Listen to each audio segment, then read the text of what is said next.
Hello, welcome to the Green Giant Show, and it's part 27 of Paper Mario today. Yeah, today you may have noticed I've walked straight back to Toad Town, and that's because there wasn't really any need to show us journeying back. There's no cutscenes or anything you miss, and from this point on, it's now my footage. You might notice it looks a bit different. It's Oh, I can actually see the full screen now, so that's nice. Yeah. Apart from this tiny window. Now I actually gave that mailbag back because I forgot to do it after the 4th chapter. You get nothing for it besides the star piece. But this is it, George. We're going up to the Star Haven, which we haven't seen since the 2nd or 3rd part. Nice. And we're going... Basically, you have to come back up here to return all the Star Spirits. I think if you go up there before this point, they're up there and you can talk to them. But there's no other reason for doing so. Yeah. But there's no point since you don't learn anything. It's just nice to talk, have a chat. It's surprisingly big, the world in this. Yeah, you think I can't remember when last time I looked at the map, but there's a lot of areas and it all connects. Pretty cool. Everything's easily accessible. There's world within world. Shy Guy Toy Box is in Toad Town, and it's all very nice and connected. That's the thing I really like about it as well. Technically, all of it is accessible for Mario at the beginning. It's just roadblocks stop you from getting there. What I mean is, technically, all this stuff has existed before the quest happened. Yeah. Which is what I like about it. Even though it's oddly convenient. There's 7 locations and 7 Star Spirits. Yeah, but I think it has to be really. But it's the same world. In Thousand Year Door, we just go to a different part of the world. So nice. It's kind of interesting. So we've gone up to the Star Road. Reminds me a lot of Rainbow Road from. Oh God! No, Don't jump off now. I love the musical track here. It's really nice and peaceful and. Yeah, I used to have. I'm scared of heights, so I used to have really bad nightmares. Not nightmares. I had a night terror about falling off that once. This fight's bullshit because if you touch one of them, you get burned, and what's now, well, paralysed. It's fair enough. There's basically this. I like that background, by the way. I like all the backgrounds, don't you know? Yeah, I think we said that about quite a few of them now. You said that last time. Sorry. I've got the triple dip badge now, by the way. It lets you use 3 items in one turn. Awesome. It's all pretty awesome. Unfortunately, at this point, I don't have items worth using. I've only got this, which does a lot of damage to them. I think when we get... Because when at the top of this long and winding road that leads me here, it is the home of the Star Spirits, the little Twinks people, basically. Yeah. And the Star Spirits. So there's a shop up there which sells Ultra Shrooms, Thunderbolts, basically all the best items in the game. Ultra Shrooms. That sounds like an intense drug. It gives you 50 HP for one. There's only one enemy on the way up, by the way, those fireballs. So that one fight you just saw, we're never going to repeat it. You ready? Nice. My editing's a little bit choppy here, I will admit. Because I'm not... Usually I try to edit it on the strike, so it looks like they just die when I hit them. But we're getting quite a few parts in now. It's just like, fuck it. You see, like that? That's a little bit better, but it's still closer. Choppy. I think we're at the top now. Yeah, there you go. It's not that... That's the thing I like is when you're walking around, you can see the bottom of it if you go down a little bit more. Yeah. So here's the home of the Star Spirits. Lovely looking art direction here. I really like the look of this place. And I like those doors, by the way. Listen to the noise they make when you open them. I'm just going to listen. Oh. It's so nice and nice to the ears. Oh, it's not this shop in here I'm thinking of. In the Bowser's Castle, there's a shop that sells the best items in the game. I've been led to. So the Bowser would have a shop. One of his minions is running it. It's like a gift shop. Seriously. Like, for visiting Bowser's Castle, how may you help? How may I help? Yeah, I'd like some, Thunderbolts to throw at your boss. Will we ever the lightning in the world? I can't remember who runs the shop. It's either a Goomba or one of them Tubba Blubber enemies. I'm getting all the live streams. I don't need them, but I'm getting them just in case I die, because I know that when I'm recording, if I die, it's basically it. I have to go back to that point, and especially if you die on the final Bowser fight, you have to trawl for about 30 minutes of cutscenes and shit. I'm gonna rest up in this nice star house. George, you want to ask the obvious question? Why do stars have beds? And that's a pretty giant chair. We look at it's like yeah. the size of the bed. It's bigger than Mario.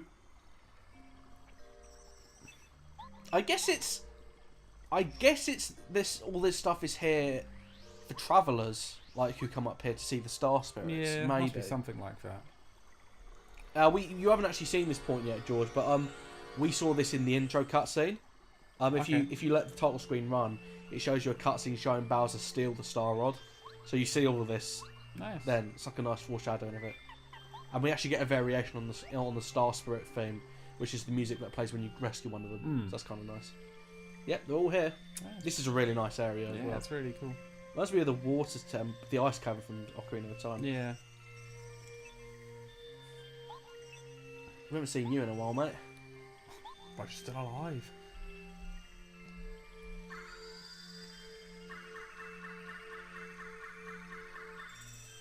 Oh, we've got another power for all of them. It's the Star Beam. Basically, what you do with that is, it stops. I don't know if you remember at the very beginning, when you fight Bowser, he turns himself invincible.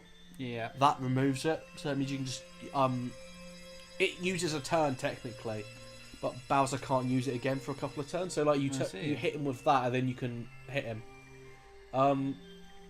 That's basically the way we're going to beat him. It's the only way. The only way you can beat him is by using that. It's impossible otherwise. And they also give us a ship that looks suspiciously like Bowser's clown car. I kind of like that. I don't know if that's supposed to be a reference to the clown car, but it's kind of like a more heroic clown car. From this point, you can use that ship to go back down to the normal place and up to Bowser's castle. This music's great, by the way. I'll let you just listen. We'll just watch this epic cutscene. Do you recognise that it's the star? It's the almost like the Starman music. It's kind of a nice thing. You get this. You don't get this cutscene all the time. You only get it the first time, but you get this music every single time you use the ship. I like this. It's kind of it makes it seem more epic. Like they're all wishing we want our princess back, and they're like, yeah, look. It's kind of got a nice epicness to it. Yeah. And I'm not joking or saying this to be dramatic. The final Me too. Little fuck. Me too. Me too, son. Ruffled hair.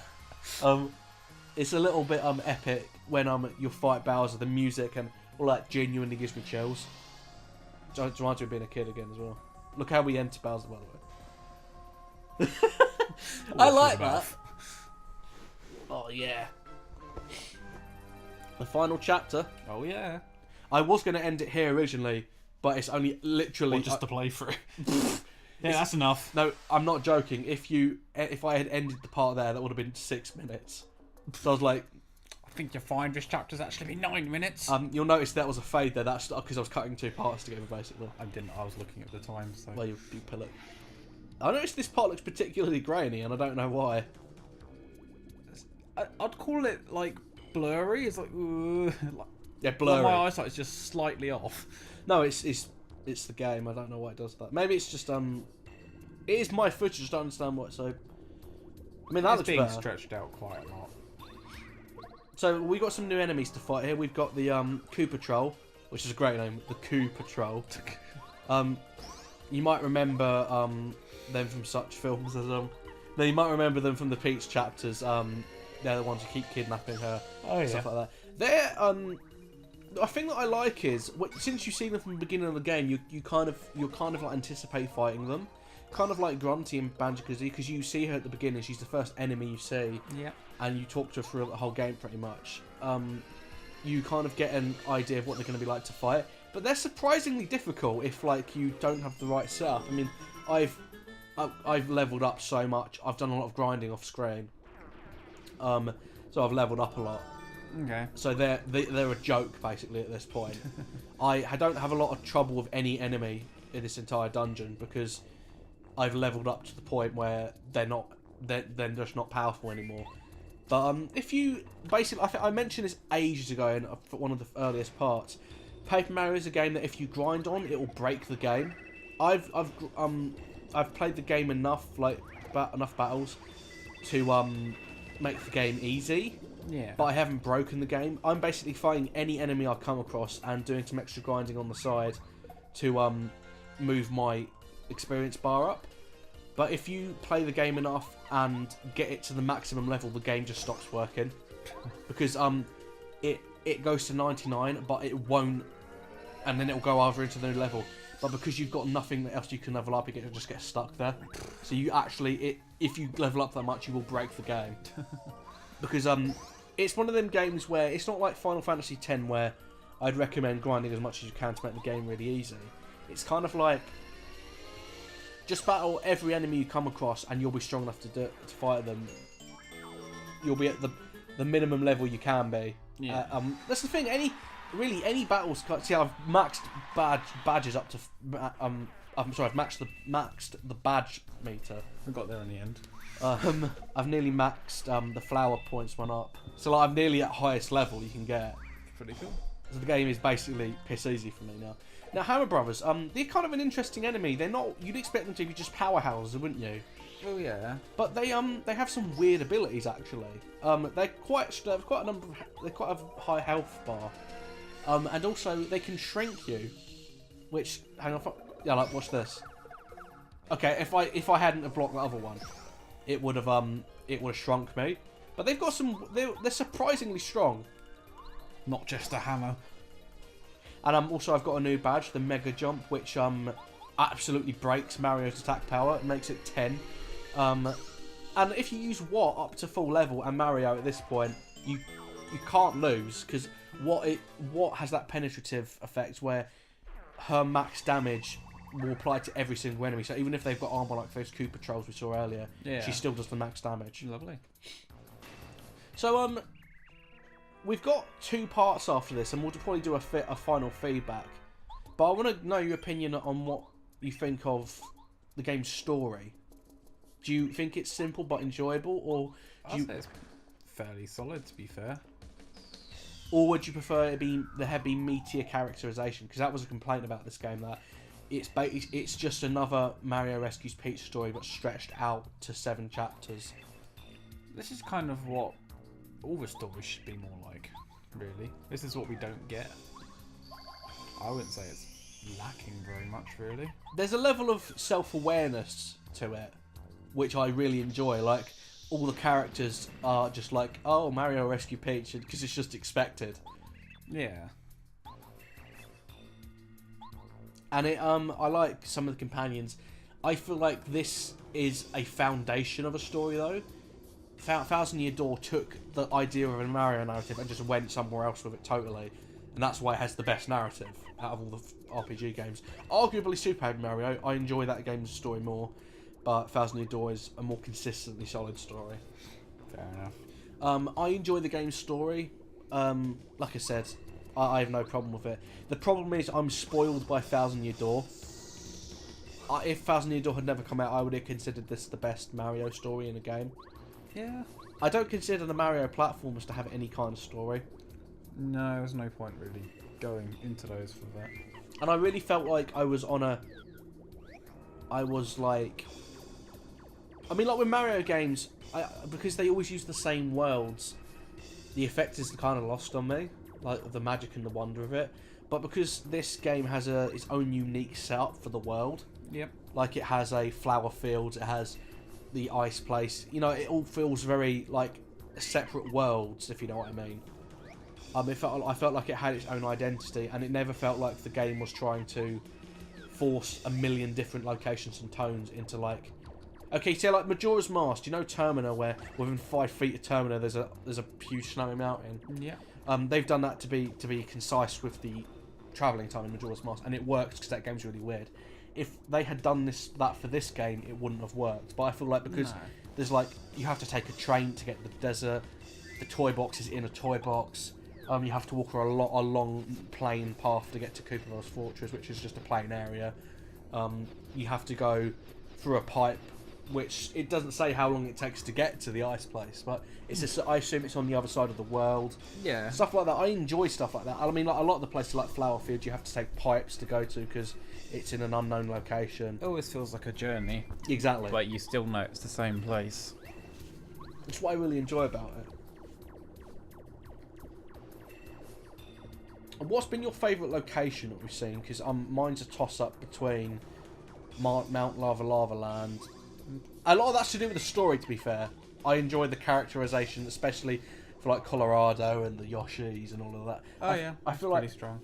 Otherwise those places would have been bland. The ice, Shiver Village or something. Shiver City, that's it. I enjoy Shiver City. The murder mystery plot was really fun. Okay. That's just a really nice idea. It's just trying to remember it all because there's so much. It's one of the biggest N64 games, which isn't a surprise because it was the second to last one ever released. Yeah, they were definitely getting ready for the GameCube at that point. You can tell because they're being really. This is kind of a game that I would argue is very experimental. It's trying pretty out there things. It's trying Mario. I mean, they've done a Mario RPG on the SNES, but this has its own unique art style. It's made of paper. They've put paper models with 3D models. Yeah. And it doesn't feel out of place. That's what I think they take it to a nice step further in Thousand Year Door. That's what I'd say ultimately. This game is good, but if you want the superior game, play Thousand Year Door. I still have a really soft spot for this game though. It's one of my childhood games. I remember beating it. I remember playing hooky up of school. I mean, pretending to be sick, not actually bunking when you're in primary school. To just get to that next chapter. I have very fond memories of playing it down my nan and granddad's house, playing the second chapter, the desert chapter down there. My nan helping me with the boss. I have very fond memories of it. Yeah. And I also it's just one of them games that I just such fond memories of. Yeah, unfortunately I don't really have many sort of childhood memories of this. I think I must have just skipped over it somehow. I'm not surprised. You had an N64, I think you've said before. A very short period of time. The main thing I had was the SNES. But and then went out to a GameCube. But I'm not surprised you didn't have this because not only was this game expensive, it was about £60. Yeah. Which it was mainly because of the art style and the fact the N64 was going out, and the GameCube was going to be with us within a year. Because it's kind of just what I got bought. I also had a PlayStation, so that kind of or PS2 that I ran at the time. I mean, there are a lot of people that I've heard have nostalgia for it, but out of people that I know and people that I'm friends with, only I'm the one. I mean, Ethan's obviously played it, but Ethan doesn't really have much of an affinity for this, from what I know. He doesn't really care about the Paper Mario games. I remember first playing it on my Mac on an emulator, and that was brilliant. When I first started getting into just going through all old games, finding fun things to do. Unfortunately, it's one of them games where you need to spend a lot of time with it, yeah, to really appreciate it. But at that point, I did get a fair amount through it, and then it bloody broke. But I haven't played it since. When I get my Wii U, if I get my Wii U, I'll emulate it. I'm saying, would you? Oh, emulate it. Ooh. Well, not on the Wii U, because basically what it'll be. Would you consider? So you're considering playing through it? Yeah, well, at some point. It might obviously take me a while, but... Would you have done so anyway, or was this playthrough kind of convinced you to? Well, I was doing it before anyway. We started doing the playthrough. I was playing it. But I just never got to finish it because it just died on me. Okay, how did that go? I can't remember where I got to. I think I was in the desert. Yeah, you were. I remember. I was sitting watching you play it.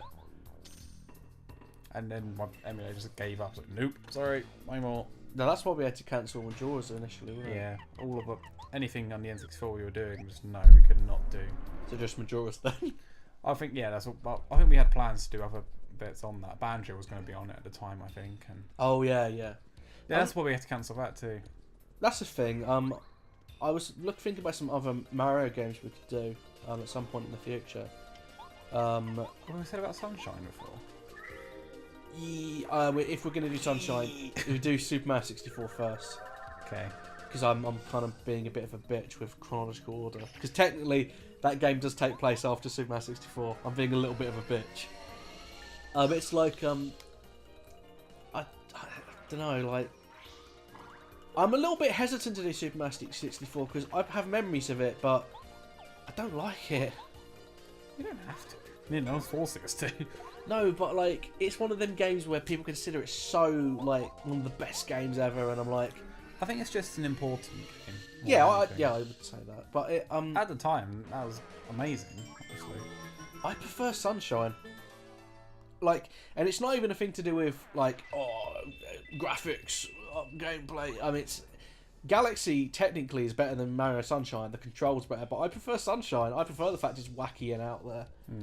I haven't played much of it either. Still, to be fair, but from what I've played, it's fun. It's a lot of fun. It's got some. I haven't got it. I just need to crack on with it.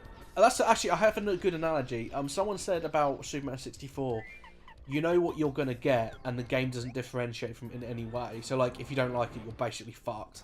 Whereas I'm kind of indifferent to it, so my indifference carries through the entire fucking game.